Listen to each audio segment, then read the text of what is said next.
Bueno, nos trasladamos a Alemania. Allí ya en alguna oportunidad nos comentaban que tenían las valijas listas para evacuar el país en caso de una emergencia. Y ahora vamos a preguntarle si precisamente sigue con las valijas preparadas. Hola, ¿qué tal? ¿Cómo estás? Hola, ¿qué tal? Es un gusto charlar con ustedes dentro de la situación. Efectivamente, continúan las valijas listas porque cada vez se continúan los escalamientos. Si están al tanto de lo que está sucediendo con la OTAN, están viendo cómo proveer de aviones a Ucrania, ya sea a través de Polonia o a través de otros miembros de la OTAN. Y Polonia, en principio, lo que sucedió la última vez es que Estados Unidos dijo que no iba a reemplazarle. Polonia iba a darle aviones MiG a Ucrania para la Fuerza Aérea Ucraniana, que estaban muy familiarizados los pilotos de la Fuerza Aérea Ucraniana, ya a cambio de que Estados Unidos le diera aviones nuevos, y eso era prácticamente una intromisión de la OTAN en el conflicto, lo cual da un origen ya a una potencial guerra nuclear. Porque una tercera guerra mundial va a ser una guerra nuclear. Recordemos, Rusia tiene casi tantas armas nucleares como Estados Unidos. Así que efectivamente cada vez que continúan los escalamientos, ya sea a nivel militar o armamentista, o a nivel económico, como es el caso de lo que está sucediendo con el gas ruso acá en Europa, las valijas de emergencia siguen siendo cada vez más listas y tienen que estar cada vez más a mano. Hay mucha gente que está muy desinformada con respecto a cuáles son todos los detalles de la situación, leen titulares, se manejan con titulares, van a las manifestaciones, hay un poco más, menos de gente que ayuda. Por ejemplo, nosotros recibimos a refugiados ucranianos en casa, los, tenemos un departamento chico, pero los recibimos y se quedan con nosotros y escuchamos lo que nos dicen, atendemos a lo que les hace falta, estamos al tanto de todo lo que ha sido la infraestructura alemana, que yo me saco el sombrero. Ni siquiera los residentes con carta azul, la carta azul son las visas para los trabajadores altamente calificados, ni siquiera nosotros tenemos las capacidades que tienen los refugiados ucranianos. Pueden viajar por el metro con su teléfono simplemente, sin tener que pagar ningún pasaje, pueden viajar en tren por Alemania gratuitamente, reciben 400 euros por mes, tienen alojamiento gratuito, van a tener cursos gratuitos de integración a la cultura alemana y el lenguaje. Así que lo que ha hecho Alemania en ese sentido, una inversión de cerca de 2.000 millones de euros para lo que son cerca de 400.000 refugiados que hemos recibido de los 4 millones que ya han dejado Ucrania, es realmente muy bueno. Recién hablaste de la carrera armamentística, que ha desatado esta conflictividad allí en Ucrania. Alemania es uno de esos países, ha anunciado una inversión multimillonaria, 100.000 millones de euros. ¿Qué evaluación se hace a propósito de esta nueva carrera armamentística y Alemania en particular, anunciando lo que acaba de anunciar? Sí, el análisis puede ser en muchas dimensiones. La principal es recordar lo que pasó en el 2018 en la reunión de G7, cuando en Canadá Donald Trump estaba sentado y Angela Merkel se le paraba de frente, no sé si recuerdan esa foto muy famosa, para decirle que ella no iba a invertir más del presupuesto que tenía planeado invertir en lo que es defensa para Alemania y para la contribución de la OTAN, porque su foco estaba en energía limpia, en educación y en el progreso de Alemania, que estaba más allá de la carrera armamentista. Olaf Scholz fue el vicecanciller de Angela Merkel. El actual canciller alemán fue el vicecanciller de Angela Merkel durante su último mandato, los últimos 4 años.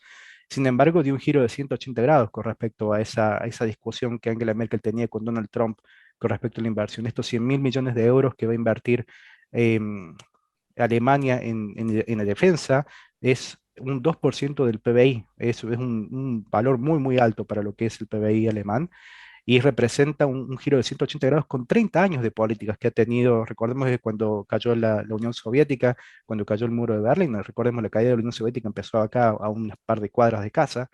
Esta caída empezó un efecto de comunicaciones y de negociaciones entre Occidente y la Unión Soviética y la ex Unión Soviética, que duraron 30 años y se acabaron apenas Olaf Scholz decidió que van a empezar a prepararse para una posible invasión de Rusia.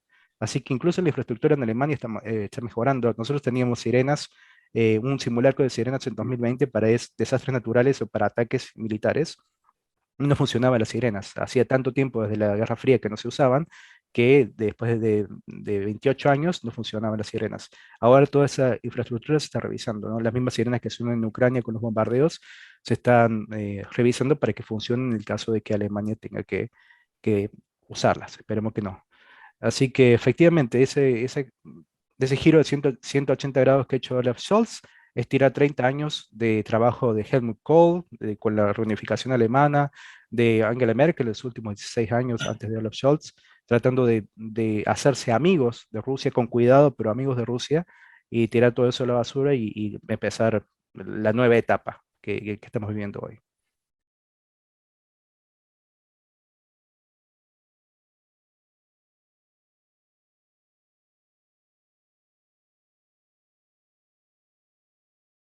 ¿Cuál es la visión de, no sé, el promedio del pueblo alemán frente a este cambio de postura? Sí, hubo encuestas que hizo la Deutsche Welle, que vendría a ser el sistema, la cadena de noticias oficial de Alemania, y decían que cerca del entre el 55 y 60% de los alemanes estaban dispuestos a hacer, creo que recuerdo lo que decía nuestro presidente, el anterior al actual, que estaba muy mal andar en invierno en remera o en patas, creo que decía, que habría que ponerse zapatos o campera en la casa porque era invierno.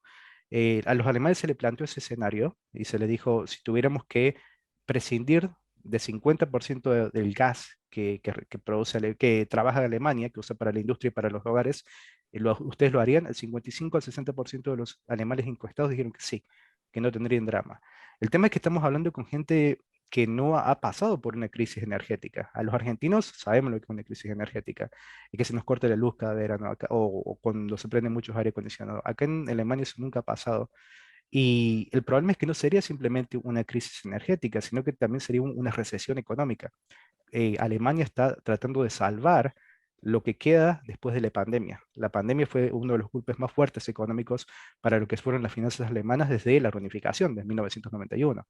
Así que en ese sentido, plantear una recesión después de una recesión, de una crisis económica tan fuerte, estamos hablando de desempleo, estamos hablando de mucho más dinero invertido por el gobierno para tratar de mantener a flote la economía, porque sin desempleo no hay consumo, sin consumo no hay producción. Así que en ese sentido, la visión de los alemanes es sí, puedo vivir con remera, con campera en mi casa, con zapatillas adentro de mi casa, pero no se les preguntó un escenario más complejo, que es el que están acusando el gobierno, lo que están acusando los consultores con los que trabaja el gobierno, en el caso de tener que prescindir de un día para el otro con la mitad del gas natural que consume Alemania, no solamente para los hogares, sino también para la industria. Mi visión tiene que ver con que se acabe esta guerra de alguna manera.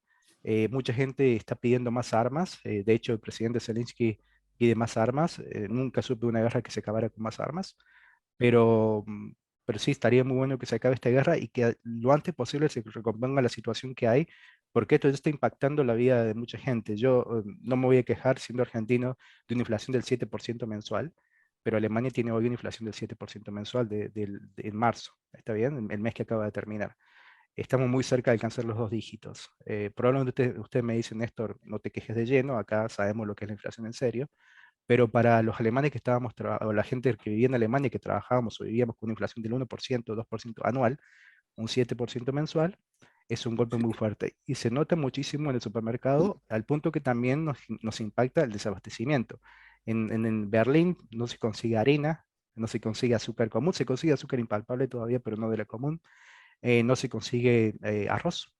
Estamos pasando ¿por qué? Pero esto no tiene que ver con la parte económica, sino porque Ucrania era como el granero de Europa y toda la cadena de distribución ha sido afectada fuertemente. Así que hay un poco de compra de gente pensando, ok, Ucrania nos provee de todo esto, voy a ir a comprarlo y no dan abasto. De hecho, han puesto el cartel de cualquier supermercado que uno vaya en Berlín, va a haber el cartel, sea solidario, por favor compre solamente una harina, un azúcar, y alguna gente hace caso, otra gente no hace caso y se violenta en las cajas diciendo que quiero llevar esto, tengo una familia grande y voy a llevar más harina y más azúcar. Cuando hay, hace 2 semanas que no conseguimos nosotros ni el papel higiénico, que el papel higiénico medio que nos habíamos acostumbrado por la pandemia, pero durante la pandemia siempre hubo estos productos de primera necesidad, papel higiénico no había, y ahora servilletas de papel es lo que hay. Así que detalles tal vez muy gráficos, pero esa es la situación que se está viviendo hoy en la capital de la primera potencia europea por esta guerra por la que estamos pasando. Vos decías que Ucrania pide más